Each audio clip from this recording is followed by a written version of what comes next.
या देवी सर्वभूतेषु शक्तिरूपेण संस्थितः नमस्तस्यै नमस्तस्यै नमस्तस्यै नमो नमः। हरितालिका तीज, शाम श्रावणी या वराह जयंती या तीजा आदि नामों से यह पर्व जाना जाता है।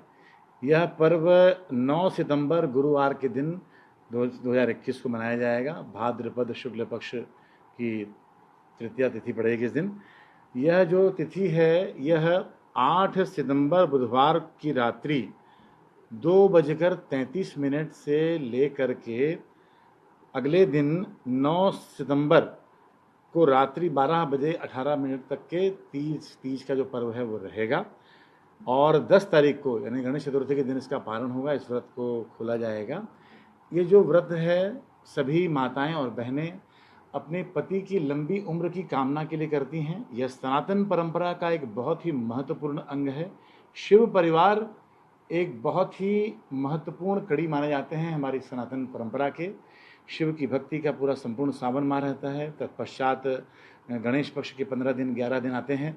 तो इसी कड़ी में माता सती ने पुनः शरीर प्राप्त करने के पश्चात जब हिमालय की सुपुत्री के रूप में उनका जन्म होता है, वह पुनः शिव जी को शरीर प्राप्त करने हेतु हरितालिका तीज का व्रत का उपवास रखती हैं। इस हरितालिका तीज व्रत में माता पार्वती ने पूरी तरह से जो निर्जला और निराहार रहते हुए इस व्रत को किया। पूर्व में माता पार्वती भी कंदमूल या पत्तियाँ शाक सब्जियों का सेवन करके उपवास को रखती थी, लेकिन अपनी अभिलाषा पूर्ण न होती देख करके इस दिन माता पार्वती ने पूरी तरह से निर्जला और निराहार व्रत को किया, जिससे भगवान शिव प्रसन्न होकर उन्हें वरदान प्रदान करते हैं कि मैं ही आपका स्वामी बनूंगा, आपका ही पति देव बनूंगा। तो इसकी महत्ता इस पर्व की इस रूप में है। कोई भी कुंवारी कन्या भी अपने मनपसंद पति की प्राप्ति हेतु, अभिलषित पति की प्राप्ति हेतु, सौभाग्यशाली वर की प्राप्ति हेतु इस व्रत को कर सकती हैं। यह सबसे कठिनतम उपवास माना जाता है। इसमें माताएं पूरी तरह से निर्जला और निराहार होकर इस व्रत को करती हैं। 24 से 30 घंटे की अवधि को माताएं और बहनें पूरी श्रद्धा और निष्ठा और समर्पण भाव से निभाती हैं। इससे निश्चित तौर पर जो पति हैं उनके अखंड सौभाग्य की प्राप्ति होती है, उनके आरोग्य की प्राप्ति होती है, उनके जीवन को सुख और शांति और समृद्धि और ऐश्वर्य से कामना से भरने के लिए माताएं बहनें इस महापर्व को, इस महातीज को, हरितालिका तीज को, तीजा पर्व को पूरे उत्साह और मंगल से मनाती हैं। नेक्स्ट डे इसका पारण किया जाना है। और जब इसका पारण किया जाता है तो करू भात खाने का विधान है, यानी करेला की सब्जी और भात खाया जाता है। साथ में ही कढ़ी का रस पीने का भी प्रावधान है। कढ़ी के रस के साथ भी उससे उपवास तोड़ा जाता है। नए नए व्यंजनों के साथ माताएं बहनें इस उपवास को तोड़ती हैं। इसमें नए कपड़े पहनने का विधान है, चूँकि पति देव की लंबी उम्र के लिए इस उपवास को करती हैं।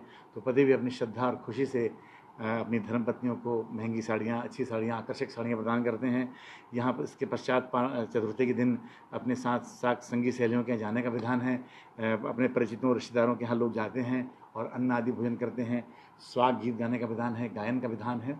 इसमें एक ही चीज़ का ध्यान रखेंगी महिलाएं, इस व्रत को, चूँकि ये व्रत बड़ा कठिन होता है, बहुत ही विशेष पूजा करनी पड़ती है, इसमें विशेष तप करना पड़ता है। तो मेरा सभी से अनुरोध है कि वे इस व्रत को संयम से करते हुए धीरज के साथ करें। बीच बीच में शीतली प्राणायाम और शीतकारी प्राणायाम को भी अपने जीवन के अंग में जोड़ें, जिससे उन्हें प्यास ना लगे। सभी माताओं और बहनों को छत्तीसगढ़ के समस्त प्रांत में इस पर्व को मनाया जाता है। भारतवर्ष का यह प्रमुख त्यौहार हरितालिका व्रत, तीज, वराह जयंती, मनवादी गौरी व्रत की आप सभी दर्शकों को बहुत बहुत बहुत सारी शुभकामनाएं।